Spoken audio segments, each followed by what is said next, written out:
बिस्मिल्लाहिर्रहमानिर्रहीम अल्हम्दुलिल्लाहि रब्बिल आलमीन वस्सलातु वस्सलामु अला रसूलिल करीम रब्बि इश्रह ली सदरी व यस्सिर ली अमरी वहलुल उक़दतम मिन लिसानी यफ़क़हू क़ौली। तो आज का जो टॉपिक है हमारा वो इस्लामिक लॉज ऑफ इनहेरिटेंस के ऊपर है कि डिस्ट्रीब्यूशन ऑफ प्रॉपर्टी कैसे की जाए अकॉर्डिंग टू द इस्लामिक शरिया। तो ये जो ट्रेनिंग प्रोवाइड की जा रही है ये under the IIRC Islamic inheritance research centre के थ्रू प्रोवाइड की जा रही है, जिसके पीछे इस्लामिक स्कॉलर्स जो मैंने डिस्कशन किया था, एक वीडियो इंट्रोडक्टरी भेजी थी आपके ग्रुप के अंदर कि जो डॉक्टर रज़ील इस्लाम नदवी साहब हैं इसके अंदर, और डॉक्टर रज़ील इस्लाम नदवी साहब के साथ बाद हैं मौलाना अबू यासिर उमरी मदनी हैं, और मौलाना समीउल्लाह फैज़ी साहब हैं, और मौलाना इजहार साहब हैं। चार लोग हैं जो मीरास के एक्सपर्ट हैं, जिनकी निगरानी में ये क्लासेस ली जा रही हैं। किसी का माइक्रोफोन ऑन है, प्लीज़ इसको ऑफ कर लें।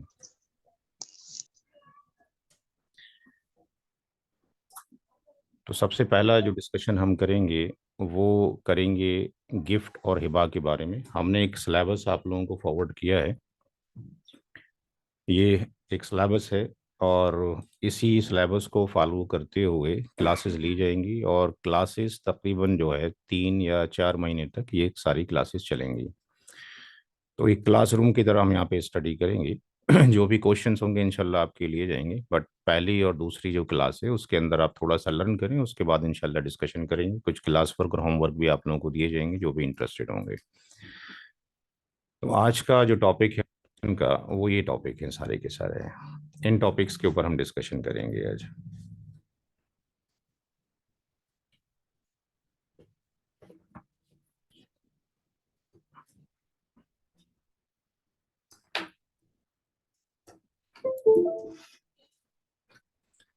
तो गिफ्ट और हिबा के बारे में डिस्कशन होगा, विल वसीयत के बारे में होगा, इनहेरिटेंस तर्का, और जो ये चार फंडामेंटल्स राइट हैं इनको कैसे हम परफॉर्म करेंगे और कैसे कैलकुलेट करेंगे इनहेरिटेंस अमाउंट को और विल के अमाउंट को।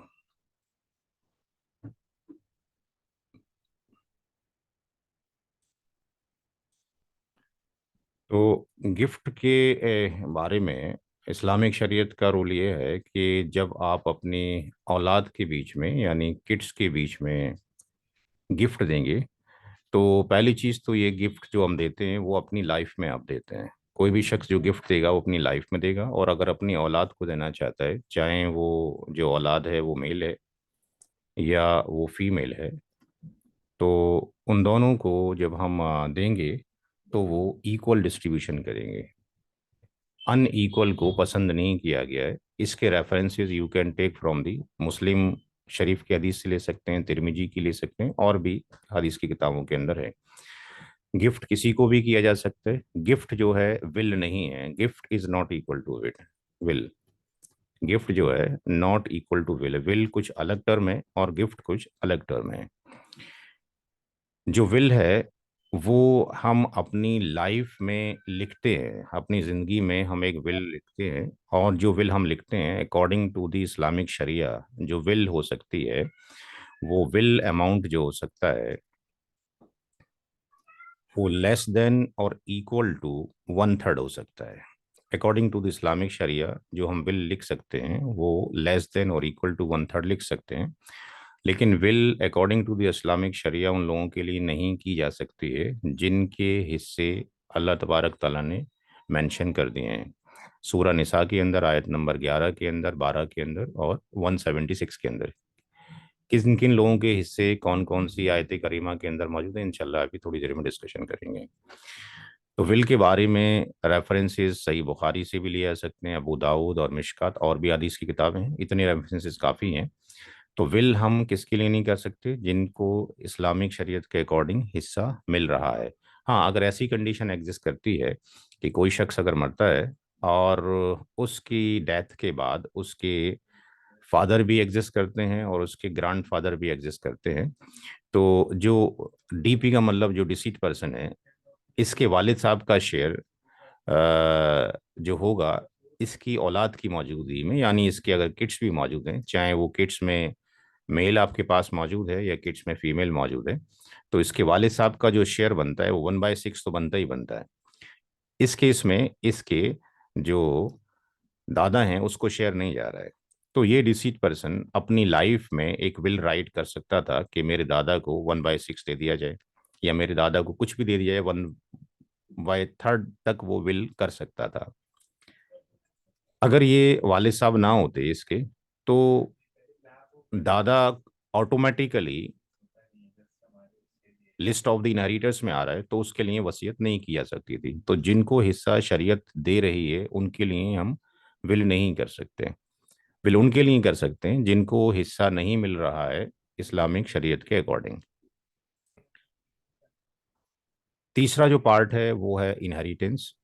कुछ लोगों के सवालात ये आते हैं कि क्या हम इनहेरिटेंस अपनी लाइफ में डिस्ट्रीब्यूट कर सकते हैं। तो तरके का जो डिस्ट्रीब्यूशन होगा वो अपनी लाइफ में हम नहीं कर सकते, वो आफ्टर दी डेथ ही किया जा सकता है। तो after the death of the person distribution of the inheritance होगा, और इसके रेफरेंसेस जो है इन सारी हदीस मुबारक के अंदर मौजूद हैं। तो एक टर्म है गिफ्ट। गिफ्ट आप अपनी लाइफ में जब अपने औलाद के बीच में डिस्ट्रीब्यूशन करेंगे तो इक्वल करने की कोशिश करें। औलाद के अलावा किसी को देते हैं तो अनइक्वल किया जा सकता है। जो विल है, विल उन लोगों के लिए नहीं की जा सकती जिनके हिस्से कुरान करीम के अंदर मौजूद हैं या जिनको शरीयत ने हिस्सेदार बनाया है। विल की मैक्सिमम जो लिमिट है वो 1/3 है या उससे कम है, उससे ज़्यादा हम एक्सीड नहीं कर सकते। किसी ने अगर विल ज़्यादा की है तो उसको रिड्यूस करके कम किया जाएगा। इनहेरिटेंस आपकी डेथ के बाद ही होगा। ज़िंदगी में जो भी आप देते हैं वो गिफ्ट होता है या हिबा होता है, वो इनहेरिटेंस नहीं होता है। जब कोई शख्स मर जाता है तो 4 ड्यूटीज वो छोड़कर जाता है। अकॉर्डिंग टू द इस्लामिक शरिया हमें सबसे पहले उसका कफन दफन करना होता है। उसके बाद नंबर 2 पर उसके कर्जे की अदायगी करनी होती है। नंबर 3 पर जो उसने विल लिखा होता है उस विल को इम्प्लीमेंट किया जाना चाहिए। और जो फोर्थ नंबर है उसमें डिस्ट्रीब्यूशन ऑफ इनहेरिटेंस होना चाहिए। यही ऑर्डर फॉलो किया जाएगा।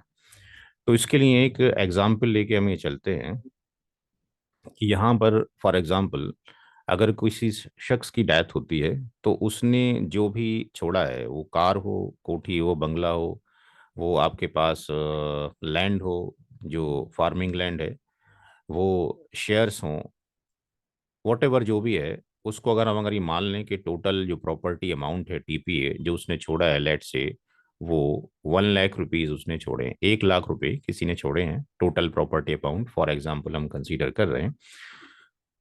उसके जो कफन दफन पर है, लेट से 10,000 रुपये खर्च हो जाते हैं। लेट सपोज उसके ऊपर जो कर्ज है, डेब्ट है, वो 30,000 का उसके ऊपर कर्ज है, और उसने मरने से पहले एक विल लिखी थी जो कि उसके वारिसों के लिए नहीं थी। वारिसों के लिए कर भी नहीं सकते। वो एक विल लिख कर गया था कि किसी मदारिस के लिए या किसी यतीम खाने के लिए या शेल्टर के लिए 25,000 की विल उसने बनाई थी। तो देखना ये कि जो विल है, क्या ये विल वैलिड है या नहीं है, तो इसको अभी कैलकुलेशन से वेरीफाई करेंगे ये वैलिड है या नहीं है, इसको देखेंगे। और चौथा पार्ट ये है कि हम इनहेरिटेंस अमाउंट को कैलकुलेट करेंगे। तो मरने वाले ने जो 1 लाख रुपीज छोड़े, इस पर डिस्ट्रीब्यूशन ऑफ इनहेरिटेंस नहीं होगा अकॉर्डिंग टू इस्लामिक लॉज।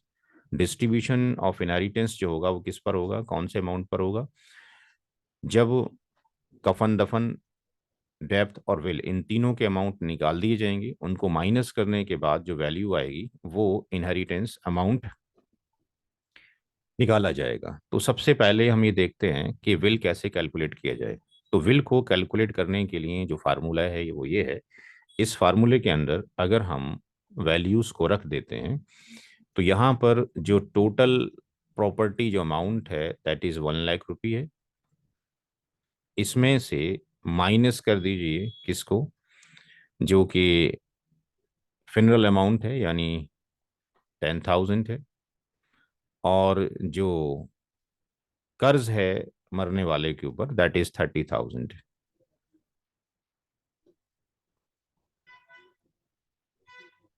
इसको यहाँ पे अगर हम सिंपलीफाई करते हैं, 1 लाख, और यहाँ पर ये 40,000 आ जाएगा।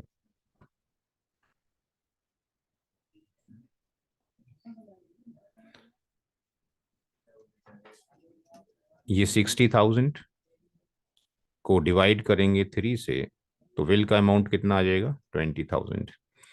यानी जो विल किया गया था 25,000, वो अकॉर्डिंग टू द इस्लामिक शरिया ये वैलिड नहीं है। इसको रिड्यूस किया जाएगा और इसको कितना अदा किया जाएगा? 20,000 रुपये। तो विल का जो अमाउंट है इक्वल टू और लेस देन होना चाहिए, दोनों फार्मूले से ड्राइव किया जा सकता है। इसके बाद इनहेरिटेंस अमाउंट को कैलकुलेट किया जाएगा। इनहेरिटेंस अमाउंट को कैलकुलेट करने के लिए तीनों जो अमाउंट हैं उसको माइनस कर दिया जाएगा।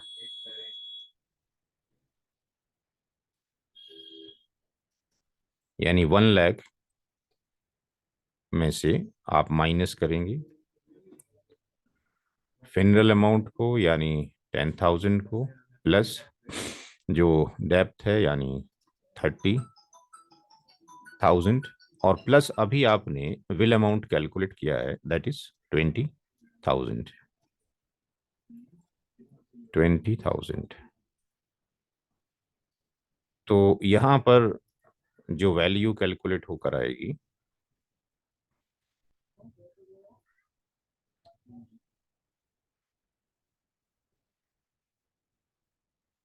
60,000।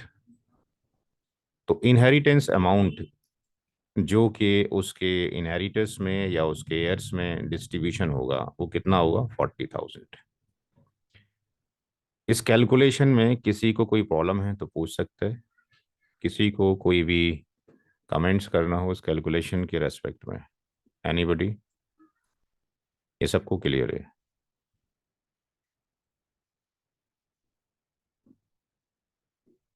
किसी है कोई सवाल यहाँ तक जो अभी मैंने डिस्कशन किया है? यहाँ पर मरने वाले की प्रॉपर्टी हमने 1 लाख रुपये ली है, फिनरल अमाउंट 10,000 रुपये है, उसके ऊपर कर्ज 30,000 रुपये का था, विल उसने अपनी लाइफ में लिखी थी 25,000 की। तो कैलकुलेट किया गया कि विल 25,000 की वैलिड नहीं होगी इस्लामिक शरिया के अकॉर्डिंग, क्योंकि ये मोर देन 1/3 आ रही है। तो उसको रिड्यूस किया गया और 20,000 बनाया गया, और इनहेरिटेंस अमाउंट को कैलकुलेट किया गया।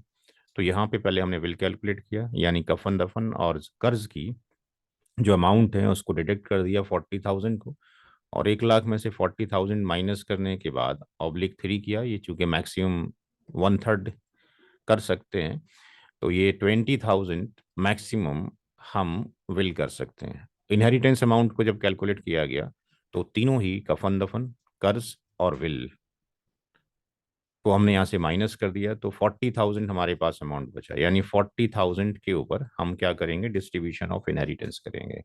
अब 40,000 को कैसे डिस्ट्रीब्यूट किया जाए, इसके लिए हमें पता हो कितने जो शेरर हैं उनके हिस्से कुरान करीम में मौजूद हैं। तो यहाँ पर जो सूरा निसा की जो आयत नंबर 11 है, आयत नंबर 11 को अगर हम देखेंगे तो वो स्टार्ट होती है बिस्मिल्लाहिर्रहमानिर्रहीम, यूसीकुमुल्लाहु फी औलादिकुम, यहाँ से शुरू होती है। तो आयत नंबर 11 के अंदर जो डिस्कशन है वो डिस्कशन है सन के बारे में, वो डिस्कशन है डॉटर के बारे में। आयत नंबर 11 के अंदर ही डिस्कशन है मदर के बारे में। आयत नंबर 11 में ही डिस्कशन है फादर के बारे में। यानी इतने लोगों का जो डिस्कशन है, सन, डॉटर, मदर और फादर। तो इस सन की जगह पर अगर सन ना हो तो ग्रांड सन भी हो सकता है, डॉटर ना हो तो ग्रांड डॉटर भी हो सकती है। और यहाँ पर जो फादर है, फादर अगर एग्जिस्ट नहीं करते हैं तो according to the Islamic scholars के अकॉर्डिंग जो इजमा है उसमें ये कि फादर की जगह रिप्लेस हो जाएगी ग्रैंडफादर से। और जो मदर है, मदर अगर एग्जिस्ट नहीं करती हैं तो इसकी जो जगह रिप्लेस हो जाती है वो पैटर्नल ग्रांड मदर से हो जाती है या मैटरनल ग्रांड मदर से हो जाती है। तो मदर का नाम तो क्लियरली स्पेसिफाइड है कुरान करीम के अंदर। ये इजमा स्कॉलर्स के अकॉर्डिंग जो इजमा है उसमें पैटर्नल ग्रैंड मदर भी हो सकती है। अगर मदर का जो शेयर है, अगर मदर एग्जिस्ट नहीं करती है तो वो पैटर्नल ग्रैंड मदर और मैटरनल ग्रैंड मदर के अंदर डिस्ट्रीब्यूट हो जाता है। आयत नंबर 12 के अंदर जो डिस्कशन है वलकुम निस्फु मा तरा का जो शुरू होती है, उसके अंदर डिस्कशन किया गया है हस्बैंड के बारे में। उसके अंदर डिस्कशन किया गया है वाइफ के बारे में। उसके अंदर डिस्कशन किया गया है maternal brother and maternal sister के बारे में। मैटरनल ब्रदर और मैटरनल सिस्टर के बारे में। और आयत करीमा जो कि 4176 है, इसके अंदर डिस्कशन है रियल ब्रदर, रियल सिस्टर। और रियल ब्रदर और रियल सिस्टर अगर एग्जिस्ट नहीं करते तो इनकी जगह पर पैटर्नल ब्रदर और पैटर्नल सिस्टर को कंसीडर किया जा सकता है अकॉर्डिंग टू द इजमा ऑफ द स्कॉलर। अब यहाँ पर हमने एक सवाल लिया है कि अगर फॉर एग्जांपल वही जो टीपीए था, टोटल प्रॉपर्टी अमाउंट जो हमने निकाला था 1 लाख रुपीस था, लेकिन इनहेरिटेंस अमाउंट जो निकल कर आता है वो डिस्ट्रीब्यूशन ऑफ इनहेरिटेंस इस टीपीए के ऊपर नहीं होगा, वो किस पर होगा? इनहेरिटेंस अमाउंट के ऊपर होगा जो अभी हमने कैलकुलेट किया है। इनहेरिटेंस अमाउंट जो हमने कैलकुलेट किया दैट इज 40,000 है। तो 40,000 कैसे कैलकुलेट किया ये पीछे हमने अभी ड्राइव आपके सामने कर दिया है। तो यहाँ पर एक क्वेश्चन है कि डिस्ट्रीब्यूट किया जाए इनहेरिटेंस अमाउंट को among the following inheritors of the disease. मरने वाला जो है वो हस्बैंड है। हस्बैंड ने अपने पीछे अपनी माँ को छोड़ा है, अपने वालिद साहब को, अपनी बीवी को, एक बेटा और एक बेटी को। तो 40,000 का डिस्ट्रीब्यूशन इन सारे वारिसीन में कैसे होगा? तो हर एक सवाल को, हर एक क्वेश्चन को 4 स्टेप्स में हमने सॉल्व करने की कोशिश की है। तो इसका सॉल्यूशन कैसे होगा? इसके सॉल्यूशन के लिए स्टेप नंबर 1 में हम जाएंगे और स्टेप नंबर 1 में जाके यहाँ लिखेंगे list of inheritors and their shares. तो जो क्वेश्चन के अंदर इनहेरिटर्स हैं उसमें mother, father, wife, mother, father, wife, son और डॉटर। अब जो एक किताब हमने अभी आपके ग्रुप में फॉरवर्ड की और पहले से भी फॉरवर्ड की है, उसको अगर हम फॉलो करें तो मदर जो आती है वो प्राइमरी एयर्स के अंदर आती है या फिक्स शेयरर के अंदर आती है। तो जिनके हिस्से कुरान करीम में फिक्स्ड हैं उनको शरीयत की टर्मिनोलॉजी में हम बोलते हैं जबिल फ्रूज, जो कि जेड से हम डिनोट करेंगे। तो यहाँ पर जो ये बुक है, इस बुक में अगर हम देखते हैं तो यहाँ पे जबल फ्रूज उनको कहा गया है जो कि शेयरर्स हैं या कुरानी केयर्स हैं जिनके हिस्से कुरान करीम के अंदर फिक्स्ड हैं। फिर उसके बाद दूसरा टर्म है असाबाद जिसको रेसिडुअरी कहा गया है। तीसरा है जबिल आराम जो कि दूर के रिश्तेदार हैं जिनको डिस्टेंट किंड्रेड बोलते हैं। तो ऑर्डर ऑफ डिस्ट्रीब्यूशन जो होता है वो ऑर्डर ऑफ डिस्ट्रीब्यूशन इस ऑर्डर में होता है। सबसे पहले हम डिस्ट्रीब्यूट जो करते हैं इस्लामिक शरीयत के अकॉर्डिंग वो जबिल फ्रूज को करते हैं। इनको बांटने के बाद what ever is the amount left वो असाबात यानी रेसिडोरी में कंज्यूम हो जाता है। अगर जबिल फरूज भी ना हो और असाबात भी ना हो तो फिर इन लोगों को हिस्सा जाता है। लेकिन अगर ऐसी कंडीशन एग्जिस्ट करती है कि जबिल फरूज एग्जिस्ट करते हैं लेकिन ये एग्जिस्ट नहीं करते तो व्हाट विल हैपन? तो मैंने एक अलग सेपरेट एक किताब लिखी है जिसका नाम है रूल्स ऑफ रिटर्न या डॉक्ट्राइन ऑफ रिटर्न, आपके लॉ की किताब में कहलाती है रूल्स ऑफ रिटर्न। तो रूल्स ऑफ जो रिटर्न है उसको रद्द का कॉन्सेप्ट दिया गया इस्लामिक शरीयत के अकॉर्डिंग, कि अगर सारे ही जो इनहेरिटर्स हैं वो प्राइमरी ईयर्स हैं या क्रॉनिक ईयर्स हैं, और सेकेंडरी ईयर्स एग्जिस्ट नहीं करते हैं, तो प्राइमरी ईयर्स को डिस्ट्रीब्यूट करने के बाद इफ रेसिड्यू लेफ्ट, तो वो दोबारा से जबिल फ्रूज के अंदर ही दे दिया जाएगा, but except the husband and wife. Husband wife को दोबारा से नहीं दिया जाता। तो इसके ऊपर एक सेपरेट मेरी बुक अवेलेबल है। तो अभी फिलहाल वहां पर हम नहीं जा रहे, अभी हम नॉर्मल केस स्टडी यहाँ पे कर रहे हैं। तो यहाँ पर जो मदर है, फादर है, उनके शेयर्स कितने होंगे इस किताब में ऑलरेडी मेंशन है, इस किताब को फॉलो करते रहेंगे। तो यहाँ पर हस्बैंड की डेथ हुई है, वाइफ का हिस्सा कितना होगा? कोई बताएगा कितना हिस्सा होगा वाइफ का? सन और डॉटर एग्जिस्ट करते हैं जी। एनीबडी?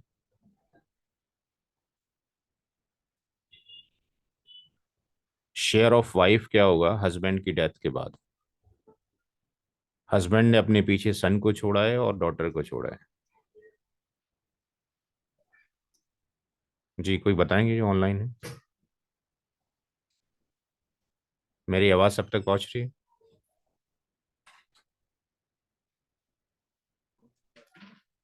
मेरी वॉइस सब तक जा रही है क्या? जी पहुंच रही है, पहुंच रही है। 1/8 होगा। जी, 1/8 होगा औलाद की मौजूदगी में, क्योंकि आप लोग अगर क्वेश्चन पुटअप करते लेंगे, सवाल जवाब होंगे, तो क्लास लेने में इंटरेस्ट भी आएगा और आप लोगों को भी इंटरेस्ट आएगा। तो 1/8 होगा अगर इनमें से सन, डॉटर, ग्रैंड डॉटर कुछ भी मौजूद है। तो यहाँ पर इसी तरीके से सारे शेयर्स आपके पास मौजूद हो जाएंगे। अगर हम फादर को देखते हैं तो फादर को कितना शेयर मिलना चाहिए इसमें से? फादर को कितना शेयर मिलना चाहिए? क्योंकि हस्बैंड की डेथ हुई है, वाइफ का शेयर 1/8 हो गया, गुड। फादर का शेयर कितना होना चाहिए यहाँ से? 1/6 होना चाहिए, क्योंकि उसने औलाद में अपने बेटे को छोड़ा हुआ है। तो बेटा या पोता या परपोता छोड़ा हो, इसी तरीके से अगर उसने औलाद में अगर बेटी छोड़ी होती तो वालिद साहब को 1/6 भी मिलता और रेसिड्यू भी मिलता अगर बच जाता तो हमारे केस में वालिद साहब को 1/6 मिलेगा और वाइफ को कितना मिलेगा? 1/8 मिलेगा। अब देखना ये कि मदर को कितना मिलेगा।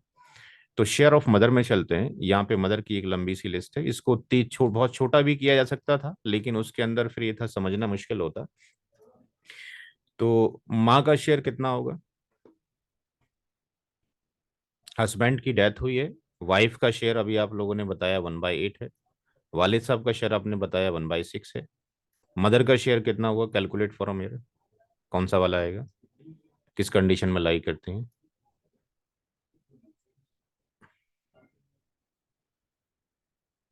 कोशिश करें थोड़ी सी।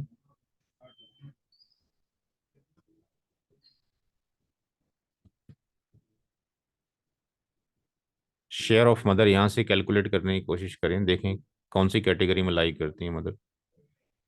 माँ को कितना हिस्सा मिलेगा? 1/6। 1/6। 1/6 तब भी मिलेगा जब बेटा पोता पड़पोता हो, 1/6 तब भी मिलेगा जब बेटी पोती पड़पोती हो।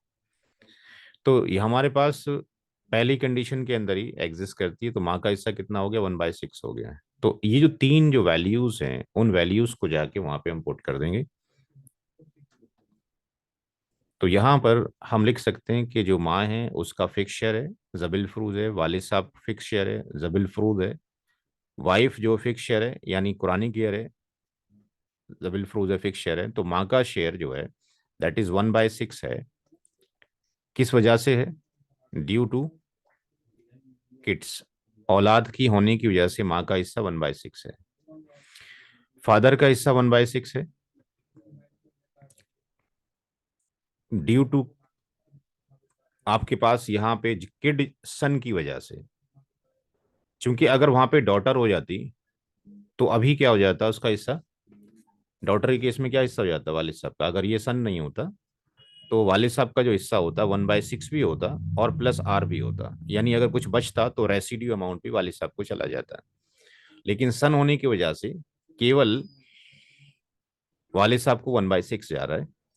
वाइफ का जो शेयर है दैट इज 1/8 है औलाद की मौजूदगी में, चाहे वो मेल होता या फीमेल होता, किड्स, ड्यू टू किड्स की वजह से। अब वो बेटा और बेटी कौन सी कैटेगरी में आते हैं, तो ये आते हैं रेसिडुअरी के अंदर यानी असाबात के अंदर। और असाबात में इनकी जो कैटेगरी बनती है दोनों की, वो कैटेगरी कहलाती है असबा बी गैरी, जिसको के अंदर चार कैटेगरी आती हैं। बेटा और बेटी अगर एग्जिस्ट करते हैं, पोता और पोती एग्जिस्ट करते हैं, रियल ब्रदर और रियल सिस्टर, और पैटर्नल ब्रदर और पैटर्नल सिस्टर। तो इनकी जो कैटेगरी आती है वो ये कैटेगरी आती है। जब कभी भी बेटा और बेटी, पोता और पोती, real sister and real brother, paternal sister and paternal brother एक साथ एग्जिस्ट करेंगे, तो वो रेसिडुअरी कहलाएंगे, असबात कहलाएंगे। जो ऊपर डिस्कशन किया गया था, असबात की फर्दर तीन कैटेगरी यहाँ पे ड्राइव की गई हैं। तो असबात हैं रेसिडुअरी। रेसिडुअरी के अंदर तीन कैटेगरी हैं। फर्स्ट कैटेगरी में ये आते हैं बेटा और बेटी, पोता और पोती, real sister real brother, paternal sister paternal brother. तो यहाँ पर इनको जो जाएगा, जो भी रेसिडुअरी होंगे, कुरान करीम की जो आयत नंबर 11 है, यूसिकुमुल्लाहु फी औलादिकुम लिज़्ज़करि मिस्लु हज़्ज़िल उन्सयैन, उसके अंडर ये आपके पास बेटा और बेटी लाई करते हैं। यानी जो भी अमाउंट आर बचेगा उसके अंदर ये 2:1 के अंदर शेयरर होंगे। यानी दो हिस्से जो जाएंगे वो सन को जाएंगे और एक हिस्सा जो जाएगा वो डॉटर को जाएगा। अब कैसे वहां कैलकुलेट करेंगे उसको वहां पे देखते हैं।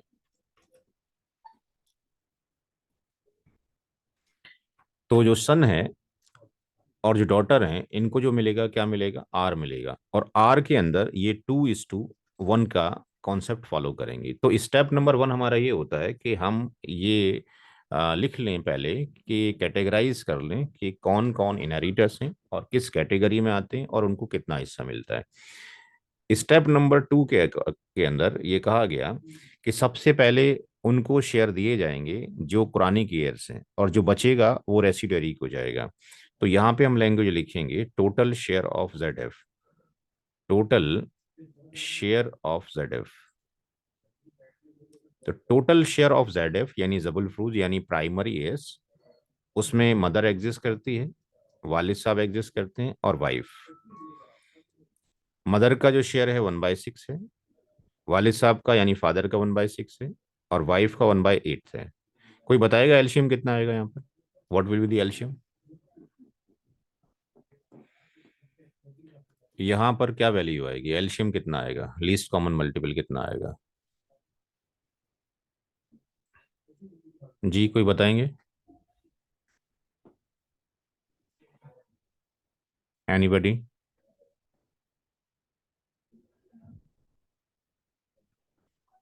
भाई अगर निकालना नहीं आता है तो आप रिक्वेस्ट, मैं आपकी हेल्प कर देता हूँ।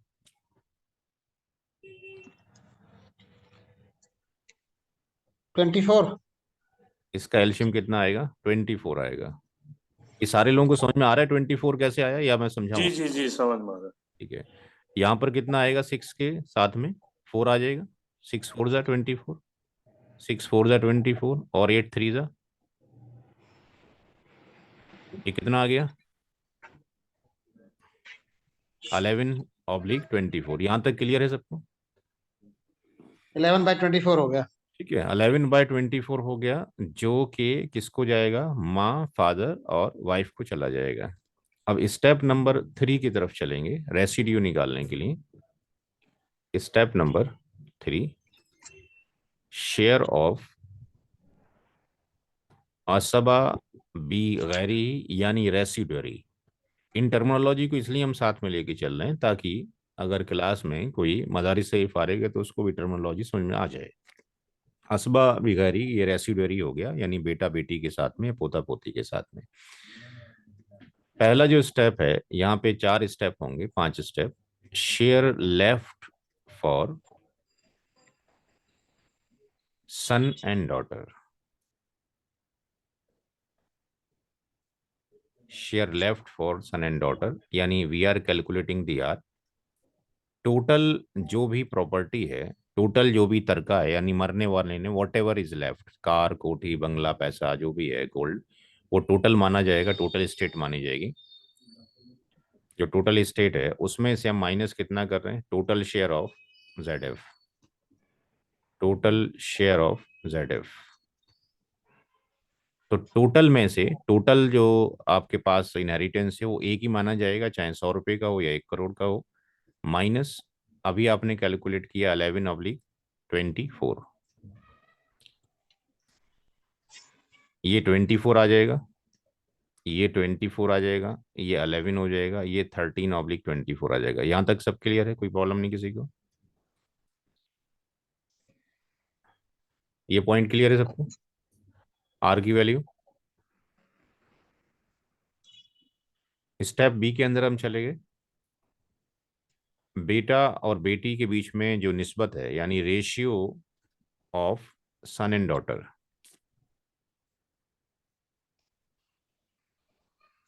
जो ratio of son and daughter है उसको निकालेंगे, यानी S:D की बात की जा रही है, यानी 2:1, ये रेशियो बनेंगे बेटा और बेटी के अंदर।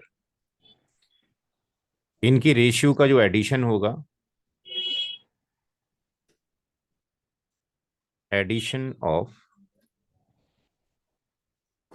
Ratios of son and daughter,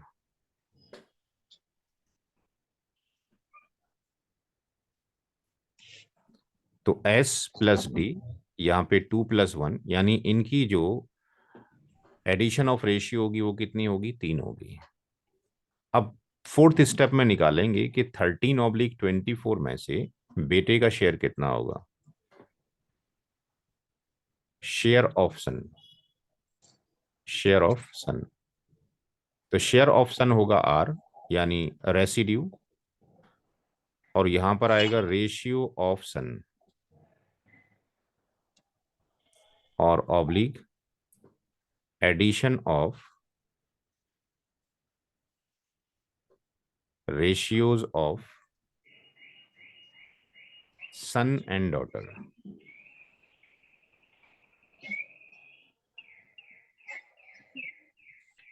तो R जो वैल्यू है वो क्या वैल्यू थी, 13/24। जो रेशियो ऑफ सन है वो कितना है, 2 है, and addition of ratio is 3 है। ये कितना आएगा सिंप्लीफाई करके, यहां से ये 24 12 टाइम कट जाएगा और ये वैल्यू कितनी आ जाएगी, 13/36। स्टेप नंबर ई में निकालेंगे share of daughter, share of daughter, share of daughter जो होगा R×बाय रेशियो ऑफ डॉटर लिखा जाएगा, oblique addition of ratios of son and daughter. तो यहाँ पर टोटल जो R था that was 13/24, ratio of daughter कितना है, 1, रेशियो ऑफ डॉटर कितना है, 1। भाई वॉइस में प्रॉब्लम है क्या सारे लोगों को, जो लोग ऑनलाइन उनको आवाज जा रहा है? हेलो, जी मुझे तो आ रहा है। बाकी लोगों को आवाज आ रही है भाई? जी आ रही है, जी आ रही है। ठीक है, थैंक यू। तो यहाँ पे 13/24 है, और addition of ratios of son and daughter कितना हो जाएगा, अगेन 3 हो जाएगा। अब यहाँ से कुछ कट नहीं सकता है, तो इफ यू विल सिंप्लीफाई ये कितना हो जाएगा, 13/ कितना हो जाएगा, 72। तो ये जो हिस्से थे ये कुरान करीम में अल्लाह ताला ने फिक्स कर रखे थे, और आर हमने निकालना है। तो आर की जो वैल्यू निकाली वो वैल्यू निकाली गई, और इसको बेटा और बेटी में जब तकसीम किया गया तो उनकी फ्रैक्शनल वैल्यूज ही आए। अब फाइनल आंसर है स्टेप नंबर 4 के अंदर, step number 4, total shares of all inheritors, total shares of all inheritors. अब इसमें सबकी वैल्यूज आप लिख दीजिए, क्योंकि वहां जो वैल्यू थी वो हमने मदर फादर और वाइफ का लिखा था। मदर फादर प्लस वाइफ, और यहाँ पे सन एंड डॉटर का अभी हमने कैलकुलेट किया है। मदर का हिस्सा कितना है, 1/6। फादर का 1/6। वाइफ का हिस्सा कितना था, 1/8। सन का जो हिस्सा आपने कैलकुलेट किया अभी 13/36 है। एंड डॉटर का जो कैलकुलेट किया आपने 13/72 है। इसका एलसीएम कितना आएगा, कोई बताएगा? What will be the LCM?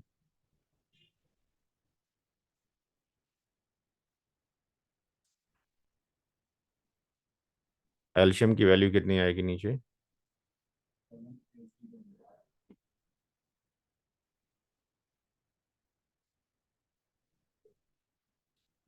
72। 72। तो 72 को अगर हम लेंगे तो यहाँ पर कितना आ जाएगा, ये 12 आ जाएगा। 12 + 12। ये कितना आ जाएगा, 9। यहाँ कितना आएगा सन के नीचे? 36 से 72 कट करेंगे, 2 टाइम्स जाएगा।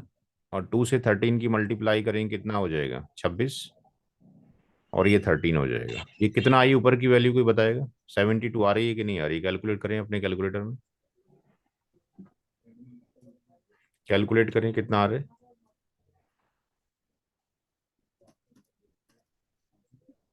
जी, यहाँ पर कितनी वैल्यू आएगी ऊपर?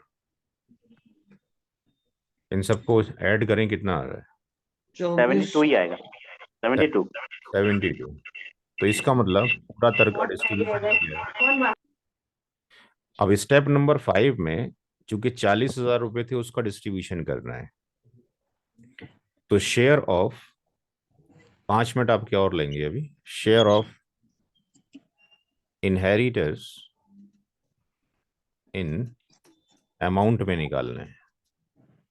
वो हमने नंबर ऑफ डिवीजन में निकाला।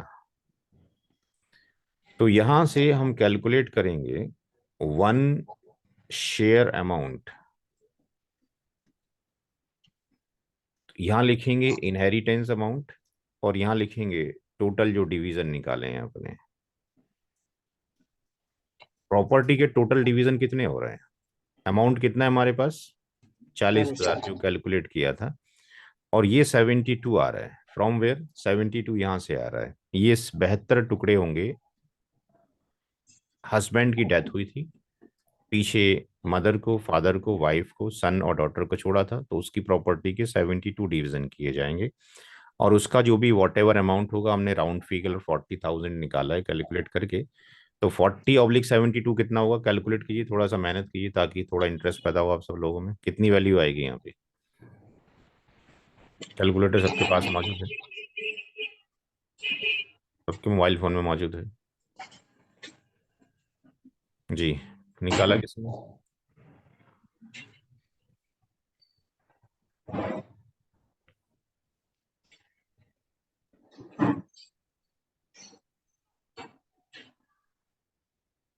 लिख तो मैं भी दूंगा यहाँ पे, फिर अगर इंटरेस्ट पैदा करना है तो आप लोग क्लास में फुल्ली तरीके से इन्वॉल्व रहिए। जी, किसी से नहीं निकला?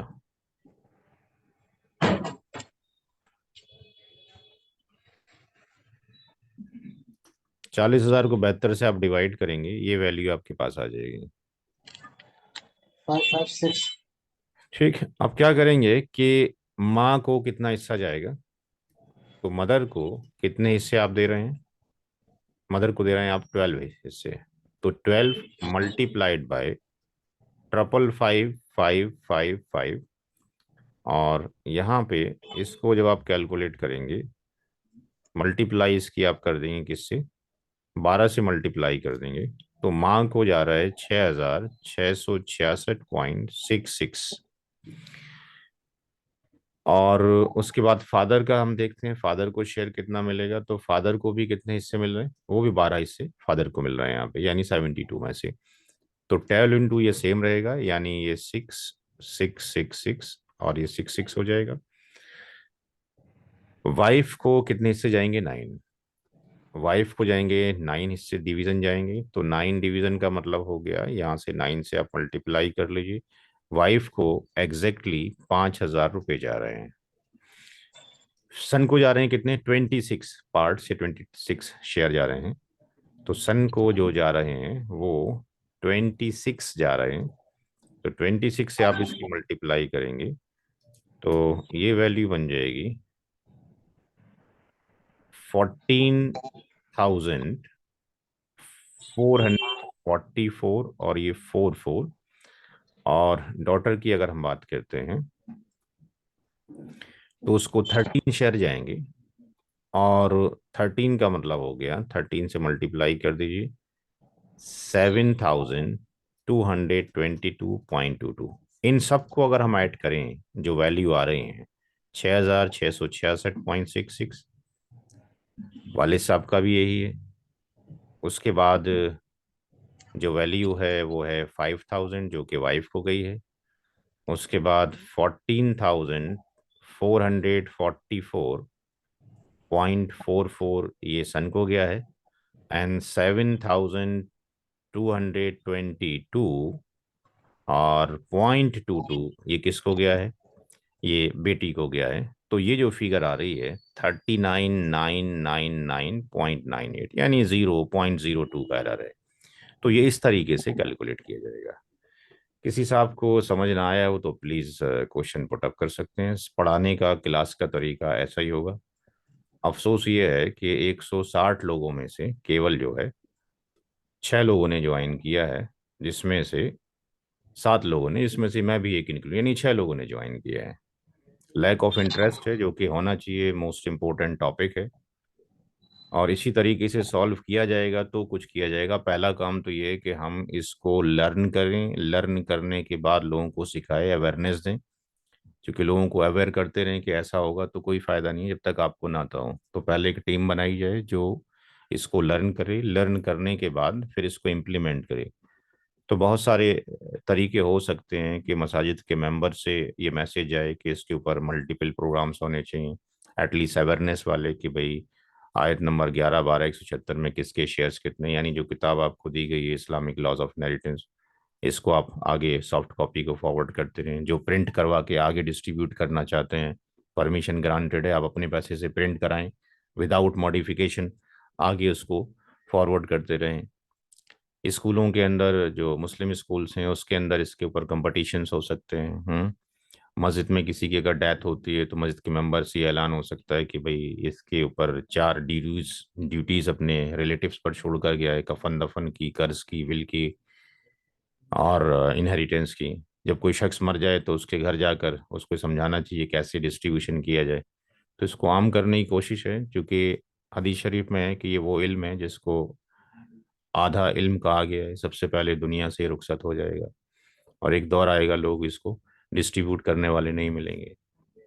ये भी कहा गया है कि अगर इसके हिस्से नहीं दिए गए, आयत करीमा 13 और 14 अगर आप पढ़ते हैं कुरान करीम की, उसमें सख्त वईद की गई है कि जिसने मिरास नहीं दी उसका ठिकाना परमानेंट क्या होगा, जहन्नम हो जाएगा। तो सोचने की ज़रूरत है। आप लोग संजीदा लोग हैं। क्लास इसलिए शुरू किया गया था कि अगर लॉयर्स लोग बहुत सारे जोड़ेंगे, मैक्सिमम जो हम अपने फैसले हैं वो कोर्ट में जाके कराते हैं, तो वहाँ पर अगर ये सारे लॉज आते होंगे तो इंशाल्लाह दिक्कत नहीं होगी। मैं पढ़ाने के लिए तैयार हूँ। इस ग्रुप को मजबूत करने की कोशिश कीजिए। कोई सवाल हो तो आप मेरे से पुटअप कर सकते हैं। अगले हफ्ते इसी टाइम पर क्लास होगी, 8 से 9। तो आप लोग अगर कंटिन्यू रहेंगे तो क्लास ज़रूर की जाएगी इस ग्रुप के अंदर। अदरवाइज़ मैं अपने दूसरे पार्ट में बिज़ी हूँ। मेरे पास फ्राइडे ही छुट्टी होती है और फ्राइडे ही मैं क्लास ले सकता हूँ। आपकी क्लास के बाद अभी एक फिर मेरी क्लास है इनहेरिटेंस की, 9:30 से 10:30। अभी एक दूसरा बैच शुरू होगा आपके बैच के बाद। तो फ्राइडे में मेरी मल्टीपल क्लासेस रहती हैं, 11 से एक एक क्लास रहती है। दोपहर में 3 बजे से लेकर 4 बजे तक क्लास रहती है। और ये आपके साथ 8 से 9 आज पहला सेशन था, और जो चौथा सेशन होगा वो अभी 9:30 से 10:30 होगा। तो जो लोग इंटरेस्टेड हैं वो लोग, आई थिंक इतने लोग इंटरेस्टेड हैं जिन्होंने ज्वाइन किया है, तो इंशाल्लाह क्लास कंटिन्यू रहेगी। बट इतने लोग, रिक्वेस्ट ये, इतने लोग ज़रूर रहें क्लास के अंदर। क्लास की जो रिकॉर्डिंग है वो चैनल पे डाल दी जाएगी और उसका लिंक आपको फॉरवर्ड कर दिया। ये इंशाल्लाह तकरीबन आज ही कर दिया जाएगा या कल आपके ग्रुप में डाल दिया जाएगा आज की डेट के साथ। और मुस्लिम इनहेरिटेंस लो क्लास 1 के नाम से डाल दिया जाएगा। किसी का कोई क्वेश्चन है तो आप पुट अप कर सकते हैं। किसी ने?